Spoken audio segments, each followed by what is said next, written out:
There are moments in television history that feel impossible to believe. Moments so strange, so uncomfortable, so unpredictable that if you hadn't seen them yourself, you'd swear someone made them up. This is one of those moments. It's 1970.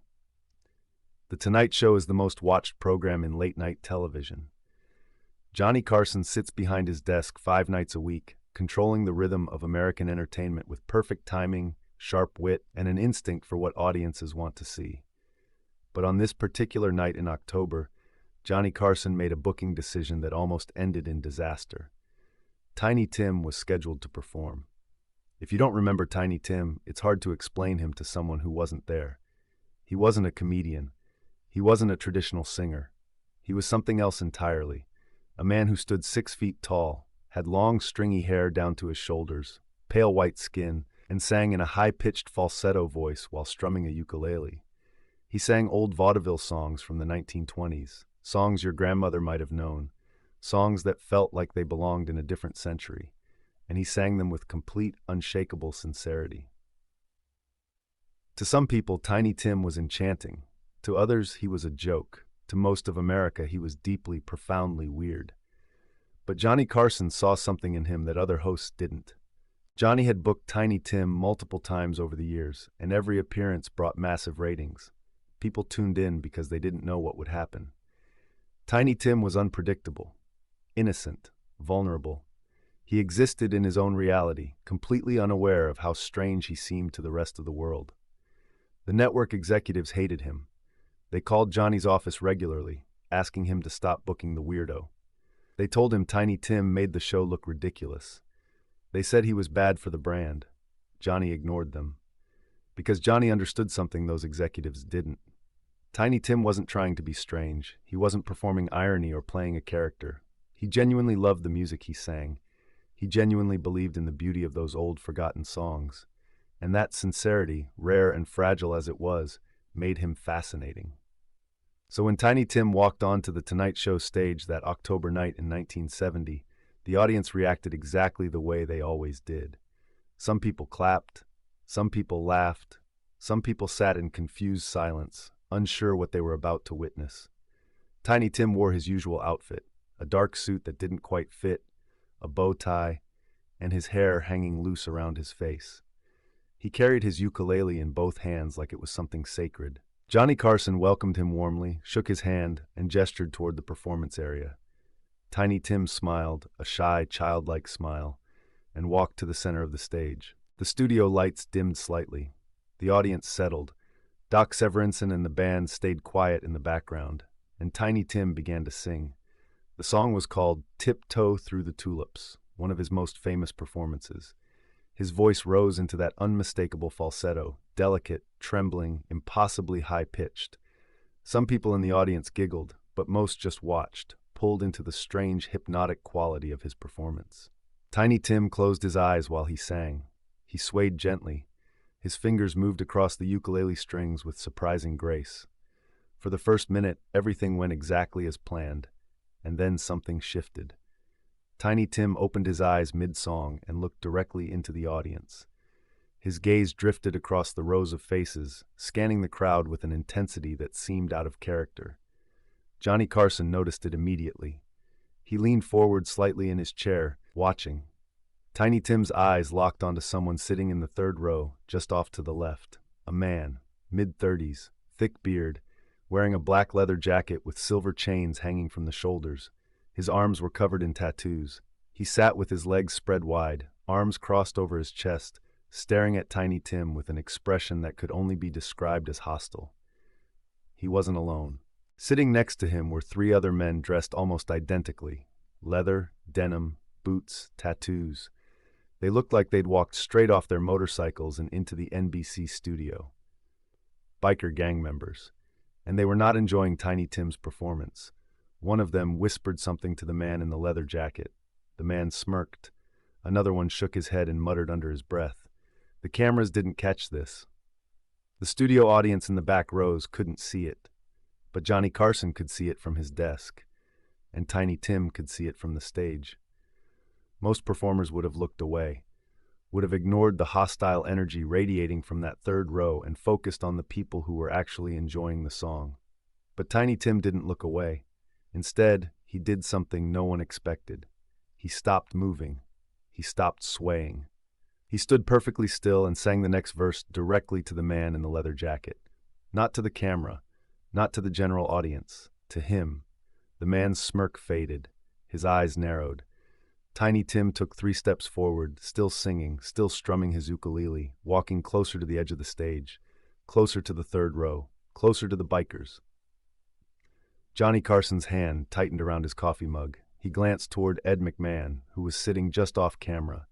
Ed's expression mirrored Johnny's concern. Something was happening, something that didn't feel safe. Tiny Tim reached the very edge of the stage now, standing directly above the man in the leather jacket. And then, still singing in that delicate falsetto voice, he knelt down. He knelt on the stage floor, bringing himself to eye level with the biker. And he sang the rest of the verse looking directly into the man's face. The audience realized what was happening. A nervous energy rippled through the room. Some people laughed uncomfortably. Others went silent. The man in the leather jacket didn't move, but his jaw clenched. His friends beside him shifted in their seats, their body language changing from amused mockery to something harder. One of them leaned forward and said something sharp to Tiny Tim. The microphones didn't pick it up, but you could see his mouth move. You could see the aggression in his posture. Tiny Tim didn't react. He just kept singing. His voice didn't waver. His expression didn't change. He looked at the biker with the same gentle, sincere gaze he'd looked at every audience member he'd ever performed for. But this was different. This wasn't performance anymore. This was confrontation. Johnny Carson stood up, not dramatically, not with sudden urgency, but deliberately, calmly, the way a host stands when he's to take control of a situation before it spirals. He walked out from behind his desk, moving toward the stage, his eyes locked on Tiny Tim. The audience noticed. The band noticed. Ed McMahon sat forward in his chair. Johnny raised one hand slightly, a subtle gesture meant to signal the crew, "Be ready." Tiny Tim finished the verse. He stayed kneeling at the edge of the stage, his ukulele resting on his knee, looking at the biker with an expression that was impossible to read. The man in the leather jacket stared back. His face was red now. His fists were clenched.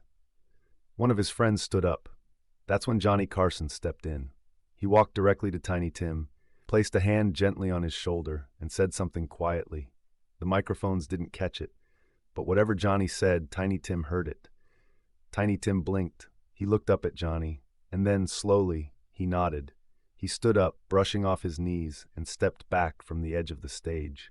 Johnny turned toward the audience, smiled his trademark smile, and said loudly enough for everyone to hear, "Ladies and gentlemen, Tiny Tim." The audience erupted into applause. It was the kind of applause that comes from relief as much as appreciation. Tiny Tim gave a small bow. He looked once more at the man in the leather jacket, just a glance, and then walked off the stage, disappearing into the wings. Johnny Carson returned to his desk. He made a joke, something light and dismissive, steering the energy of the room back to normal. The cameras cut to commercial. But backstage, something else was happening. The moment the commercial break started, Johnny stood up and walked directly toward Tiny Tim's dressing room. He didn't stop to talk to his producers. He didn't acknowledge the stage crew. He went straight to Tiny Tim.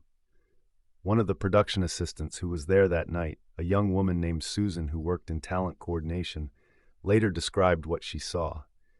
Johnny knocked on the dressing room door.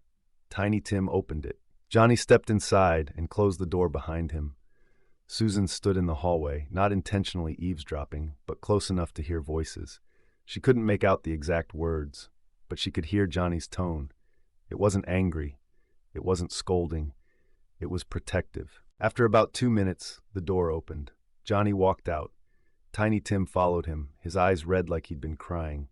Johnny put his hand on Tiny Tim's shoulder one more time and said, loud enough for Susan to hear, "You're safe here. You understand? You're always safe here." Tiny Tim nodded. Johnny walked back toward the stage. The show resumed, and neither of them ever mentioned the incident publicly. But here's the part of the story most people don't know. During the next commercial break, One of the NBC security staff approached the man in the leather jacket and his friends. They were escorted out of the studio, quietly, without causing a scene.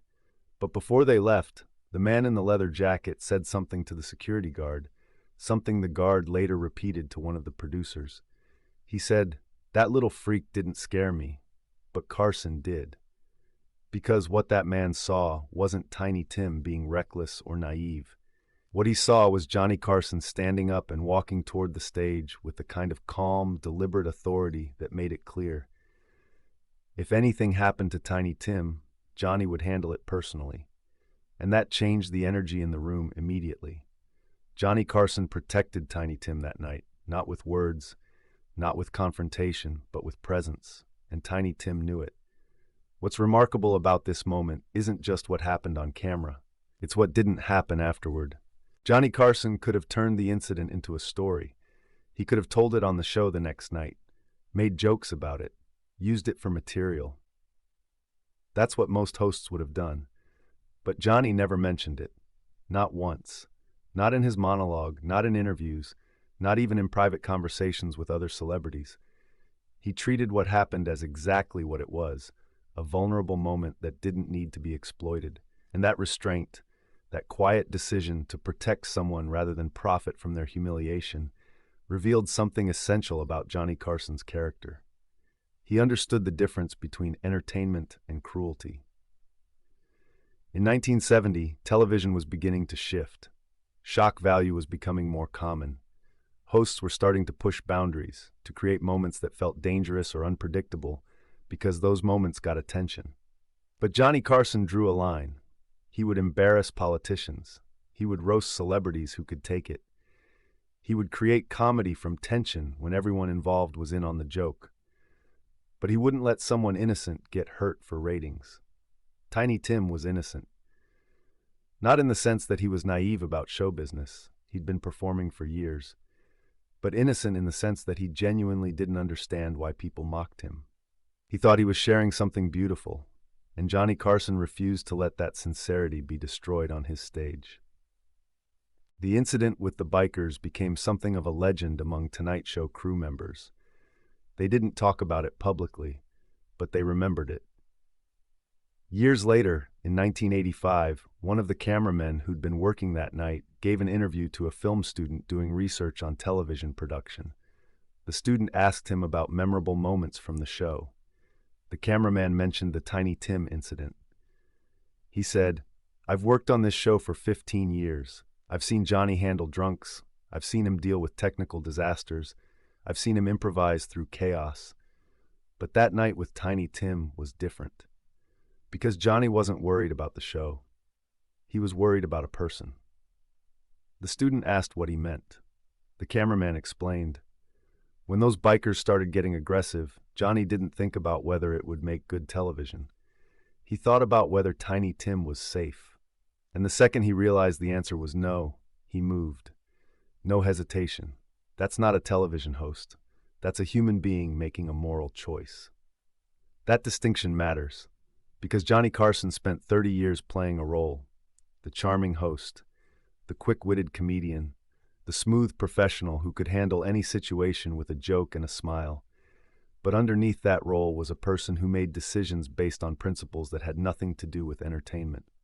And one of those principles was simple: don't let good people get hurt. Tiny Tim was a good person. Strange, yes. Unconventional, absolutely. But good. He wasn't cruel, he wasn't manipulative, he wasn't trying to fool anyone or build a career on deception. He just wanted to sing old songs and share something he loved.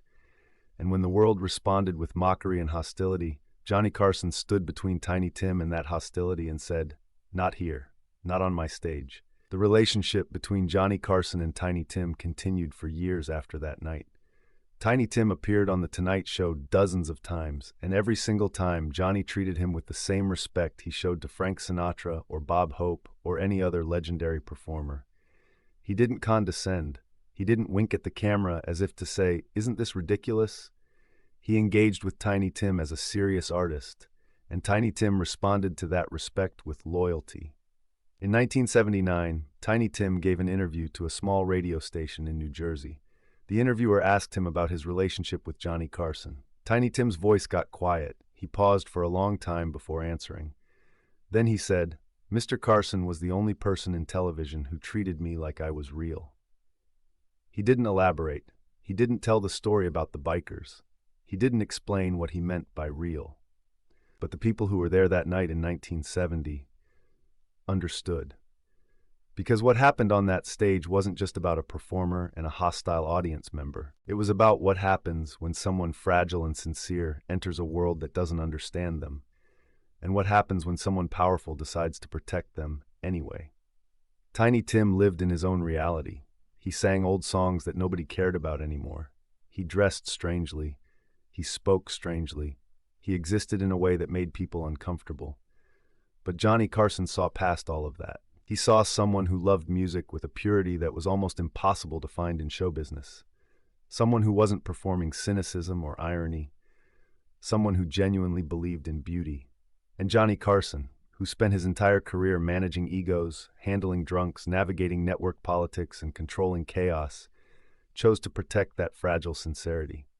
Not because it was good for ratings, not because the network wanted him to, but because it was the right thing to do. There's a moment in the footage from that night, if you watch it carefully, where you can see Johnny Carson's face change. It happens right after Tiny Tim kneels down at the edge of the stage, right after the biker's friend stands up. For just a fraction of a second, Johnny's professional mask slips, and you can see something else underneath. Not fear, not concern about the show falling apart, but anger. Quiet, controlled anger at the fact that someone was threatening a person who couldn't defend himself. And then just as quickly, the mask returns. Johnny stands up, walks to the stage, places his hand on Tiny Tim's shoulder. And in that gesture, simple, brief, protective, you can see everything you need to know about who Johnny Carson really was.